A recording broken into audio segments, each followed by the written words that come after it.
అందుకని తడి లేకుండా స్పూన్ తో తీసుకొని ఆ నీళ్ళల్లో వేయాలి. అడుగుకు పోయి వంటలా ఉంటది. ఓకేనా? 90% కరగదు, కొంచెం చిన్నగా అక్కడ కలిసిద్ది కానీ మొత్తం కరిగిపోయినట్టు ఉండదు.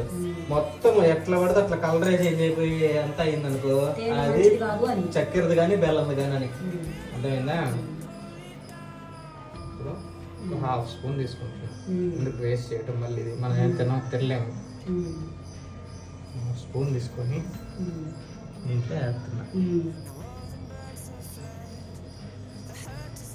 చూసుకుంటే ఇక్కడ దగ్గరకు రా క్యామెరా పట్టుకో, స్పూన్ లాభం